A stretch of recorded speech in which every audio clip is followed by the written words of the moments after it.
Tahun Arnab dalam kalender Cina dijangka bawa sinar harapan pemulihan ekonomi dalam fasa peralihan ke endemik.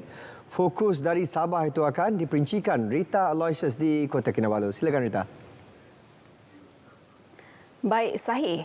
Kerajaan negeri sentiasa memberikan sokongan kepada masyarakat Tionghoa untuk menganjurkan aktiviti budaya termasuk sambutan Tahun Baharu Cina. Ketua Menteri Datuk Seri Panglima Haji Jinor berkata ia lebih bermakna apabila perayaan berkenaan dapat disambut dalam suasana aman, harmoni dan penuh muhibah.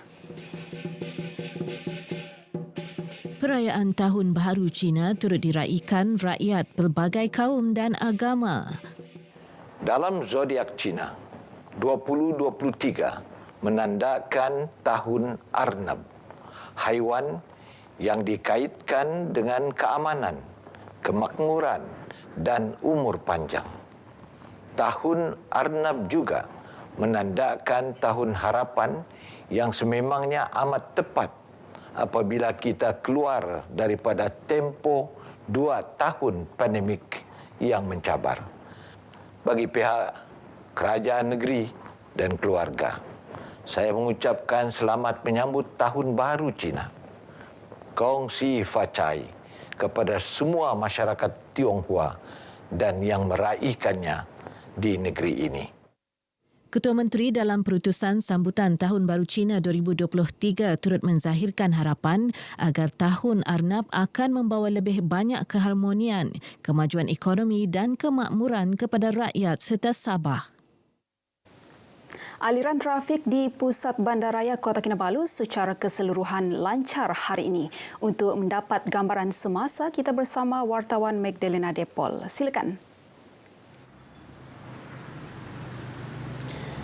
Baik, terima kasih Rita. Selamat petang dan salam Malaysia Madani. Baik, sekarang saya berada di Jalan Pantai dan Jalan Segama di pusat bandaraya Kota Kinabalu meninjau keadaan lalu lintas menjelang sambutan Tahun Baru Cina esok hari.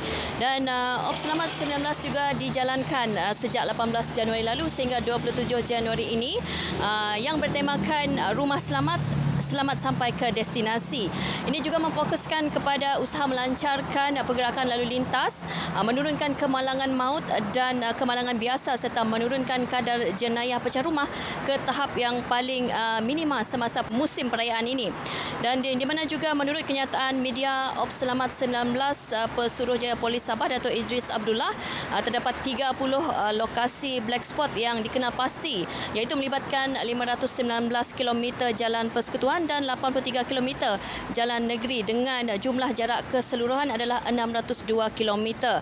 Dan juga tinjauan kru RTM pagi tadi juga di sekitar Kota Kinabalu juga termasuk di Jalan Penggalat Lokawi Kota Kinabalu juga kita dapati keadaan trafik agak perlahan juga di sebelah sana dengan keadaan masih juga terkawal sebenarnya sebab kesesakan berlaku bagi tempoh-tempoh dan waktu kemuncak sahaja.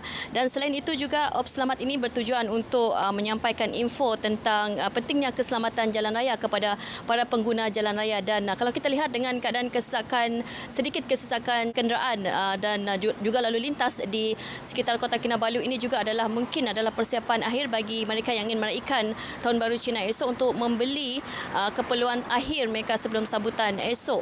Di samping juga kita kira untuk panduan kepada semua agar mereka yang balik ke kampung untuk sentiasa juga berhati-hati ketika memandu dan memastikan kenderaan yang dibawa ataupun dipandu itu adalah dalam keadaan yang selamat dan juga diperiksa terlebih dahulu sebelum anda meneruskan perjalanan anda. Dan juga saya kira itu saja laporan untuk petang ini bagi keadaan lalu lintas di sekitar Kota Kinabalu. Dan saya ucapkan selamat menyambut Tahun Baru Cina kepada kaum Tionghoa. Dan juga kita kembali kepada rakan kita di studio bersama dengan Rita. Silakan. Baik, terima kasih Meg. Dalam perkembangan berkaitan, masalah kesesakan lalu lintas harian di sekitar Kota Kinabalu dilihat semakin merunsingkan, apatah lagi apabila tiba musim perayaan. Menteri Pelancongan Kebudayaan dan Alam Sekitar, Datuk Christina Liew berkata, isu berkenaan akan dibincangkan di peringkat Kabinet Negeri bagi mencari penyelesaian terbaik. Datuk Christina yang juga ahli Dewan Undangan Negeri adun api-api memandang serius isu yang telah lama diutarakan ini terutama oleh warga Bandaraya Kota Kinabalu. Ia juga wajar ditangani segera bagi memberi imej positif kepada para pelancong memandangkan aktiviti pelancongan Sabah semakin rancak. Dijangkakan Sabah bakal menerima ribuan pelancong Cina bermula 1 Februari ini. Selain negara berkenaan, kemasukan pelancong dari negara-negara lain juga dilihat positif. Datuk Christina ditemui pemberita selepas mengadakan walkabout Tahun Baharu Cina di Segama Kota Kinabalu. Rakyat disaran menjadikan pengorbanan wira negara sebagai inspirasi menanam semangat patriotisme dalam diri demi mempertahankan maruah dan kedaulatan Sabah dan Malaysia tercinta. Berucap sempena upacara memperingati mangsa Perang Petagas di Taman Peringatan Petagas, Ketua Menteri Datuk Seri Panglima Haji Jinor berkata, perjuangan pahlawan pasukan gerila Kinabalu menentang pendudukan Jepun semasa Perang Dunia Kedua di Sabah amat besar maknanya. Justru ia perlu sentiasa dikenang dan disanjung tinggi oleh semua lapisan rakyat. Ucapan Ketua Menteri dibacakan timbalannya Datuk Seri Panglima Dr. Jeffrey Kitingan. Dalam pada itu, upacara didahului dengan tabik hormat sebagai penghargaan kepada wira-wira terlibat. Ia diikuti tiupan last pause serta bertafakur selama 20 saat untuk mengenang mereka yang terkorban. Upacara diteruskan dengan Datuk Dr. Jeffrey meletakkan karangan bunga disusuli timbalan Ketua Pengarah Keuangan Dewan Bandaraya Kota Kinabalu DBKK, Lifred Wong mewakili Mayor Bandaraya Kota Kinabalu.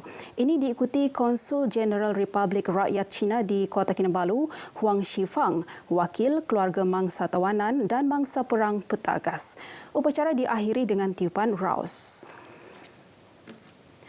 Pembinaan tokong Wang Tai-shin di Kuala Penyu yang dijangka bermula tahun ini bakal menarik kehadiran pelancong dari seluruh dunia ke daerah berkenaan. Ia sekaligus dapat menjadikan Kuala Penyu antara destinasi pelancongan utama di wilayah ini. Pembantu Menteri Kejaraya yang juga ahli Dewan Undangan Negeri Adun Kuala Penyu, Datuk Limus Juri memberitahu, Kuala Penyu merupakan lokasi ketiga pembinaan tokong tersebut di luar Hong Kong selepas Vancouver dan Macau.